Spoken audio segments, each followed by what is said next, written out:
Ako, manawagan ako ni kuan Ma'am Jessica Suho na matabangan ko na ako himtang kay ubri ko kaayo. Wala mi yuta. Amo malay gubaon. Wala ko ikapeles ko apo ko'y kwarta. Di lingid sa kaalaman ng iba na itong si Lolo Aquino ay bulag mula nung bata pa. At the age of 3 years old, kinwento ni Lolo sa amin na wala na talaga siyang makikitang liwanag. Isa sa mga bagay na nagbibigay kahanga-anga sa buhay ni Lolo ay nang umakyat siya sa napakatayog, napakataas na niyog. Sobrang kahanga-hanga ang abilidad na meron si Lolo Aquino. Isa siya sa nagpapatunay na sa mundong ito, hindi hadlang ang kapansanan para makamit mo ang iyong mga pangarap. Hali kayo at samahan niyo ako dito mismo sa bundok ng Maningkaw.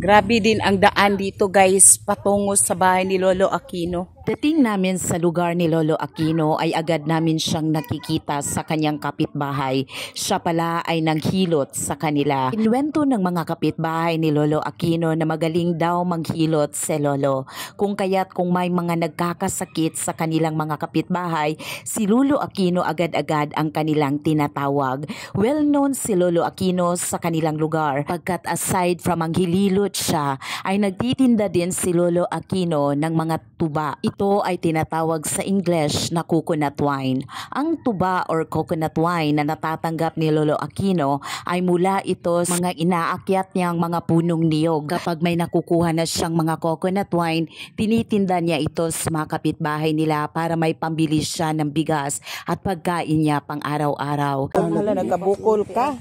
Kaya mo pa rin, Lo, na kahit nagkabukol ka na, Lo. Kay may lang paing na maginibuyan ko. Sa puntong ito ay dinala kami ni Lolo Aquino sa likod ng kanilang bahay para doon ipakita niya sa amin kung paano niya nga ba hinaakyat ang mga matatayog na punong niyog. Dahil daw halos matagal na panahon siya na naninirahan sa lugar na ito, ay kinakabisado na lang niya ang kanyang mga daanan. Pero minsan talaga dahil walang anak na gumagabay sa kanya ay kung saan saang direksyon na lang siya mapupunta.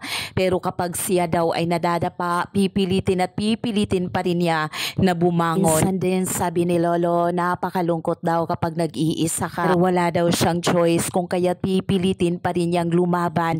Kung makikita natin may bukol na malaki ang paa ni Lolo.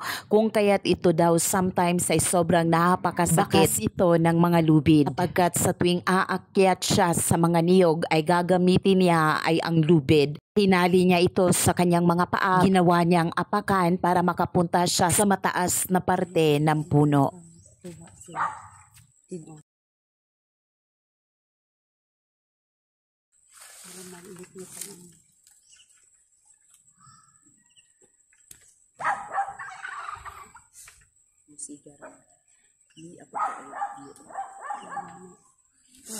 Perting Lolo, oy.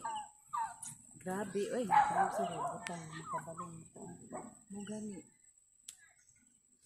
Ulang lagi bulong ko. Ito na ko ba? Pinalahan.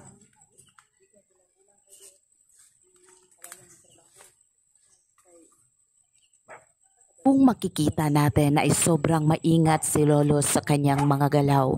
Kasi kung hindi siya magiging maingat ay isang ligas lang niya, lalo na't ngayon umuulan-ulan sa kanilang lugar, ay pwede talagang maslide ang kanyang mga paa and can cause injury pa sa kanya. Kaya't sa hapong ito habang pinapanood ko si Lolo ay napalingon talaga ako. Sinasabi ko sa aking mga kasamahan na hindi maaari, pwede na habang buhay ganito na talaga ang buhay ni Lolo. Hindi pwede sapagkat siya ay may edad na, mag-80 anyos na si Lolo. Sobra itong napakahirap para sa isang lolo, isang senior citizen na lumalaban pa rin sa buhay para lang mabuhay. Kahit sobrang napakahiktik at sobrang nakakatakot ang mga bagay na ginagawa niya na pwede pa niya itong ikamatay, pero lumalaban siya para meron siyang pambili ng bigas at mabuhay dito sa mundo. Kung kaya't napaisip ako na i-vlog si Lolo, napaisip ako na gawa ng kwento ang kanyang buhay, nagbabaka sakali na siya ay makita, lalo na't naghihiling talaga siya na marinig or makarating ito sa Jessica Soho at mabibigyan siya ng bagong buhay, bagong pag-asa, bagong kwento.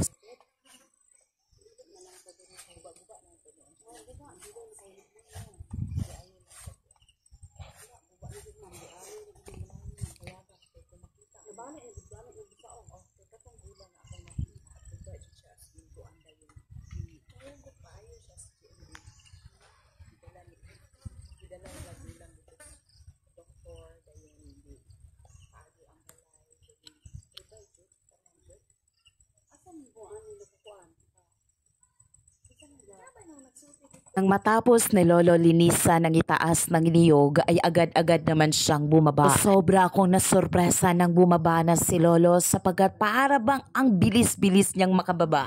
Na slidey talaga ang puno ng niyog. Para bang tumatalo na lang talaga siya.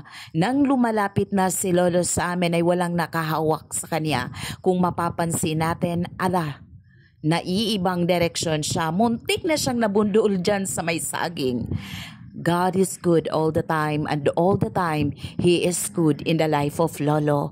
Sobra ako nagpapasalamat sa Panginoon kung paano niya inaalagaan, kung paano niya ginagabayan ang buhay ni Lolo. Si Lolo kasi ay sobrang napakabuting tao, may mabuti siyang puso. Ano problema ko kay wag mi yuta go. Oh. Kami kinapobrihan wag jud. Nay po yuta ko yuta tinon ko kamo Ilang pahadlok kay istorya. Bayo pa buwan no asmo koyo kung manyo nam ko sagya na ayo po lang pa ko. Ako mo re so tete bukan bukol ba. Na buwan no asmo koyo. Wala mo area. Di ko amanyo ko. Nabi kasi ngasang nila malu nako. Mura ko sote. Tambay kayo man na abot mo rin sa among dapet na panidugan na akong ipangandoy na Ma'am Jessica Soho na bakita ning ako mga binuhatan kay uban mingon mang adi na katuwaan dagay gama-gama daga na pan nakita gyud ang akong kanron ning akong mga buhat namuko ni akong buhat na. So mo na imong request na request nga makita jud ka ni Jessica Soho. Makita ko Ma'am Jessica Soho na iya kong tabangan kung mahawas ko sa kalisaw gay no mo puyo medyo tende mo aso mo kukuha ko aso ko puyo. Pinakita din ni Lolo sa amin ang mga tinatanim niyang mga halaman. Sobra siyang napamahal sa mga ito. Minsan daw ay nagtatanim siya ng mga mais, pero dapat daw may tama itong sukat, kung kaya may dala-dala siyang stick kapag nagtatanim ng mga halaman at mais kasi para masukat niya ang layo at ang lalim nito. Ano akong trabaho? Di ka sa mga bes mo dungan sila.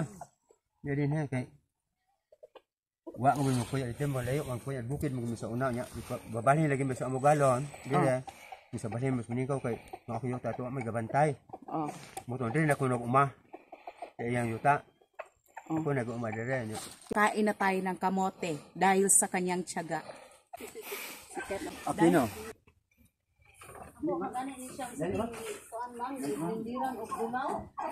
Ako ni siyang siging gindiran o dulaw para matambal sa iyong dulaw makati ba. Mo tani ano ba? Basta kini tubig mo. uli pisi daw Mo na ihang kuan sa iyang sangutan. Sumuli tuba. Muli tuba sa iyang sangutan. Tuba ni Lolo guys, sino sa inyo diyan iinom ng tuba? Ikinuwento din ni Lolo sa amin na kapag daw siya ay nagugutuman ay kukuha talaga siya ng mga kamote. Wala man siyang bigas pero may mga paligid naman siya na sagana sa mga pagkain, kung kaya imbis na magugutuman siya ay makakuha lang siya dito para mayroon siyang makain. Tamang-tama din ang pagdating namin ay dumating din ang kanyang pamangkin. Ang bata daw ito noon na inalagaan niya. At dahil sa sobrang layo ng bahay ng kanyang pamangkin ay malimit lang talaga na pumupunta siya sa bahay ni Lolo. Hindi daw palagian, subalit gumagawa pa rin daw sila ng paraan para mabisita nila si Lolo, lalo na't alam nila na mula pagkabata ay bulag talaga ito.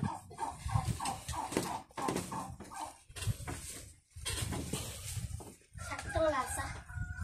Super tamis. Kamote. With Lolo. Hindi man pinalad si Lolo na makakita siya sa mga bagay sa mundo, ay pinalad naman siya sa kakaibang puso na meron siya.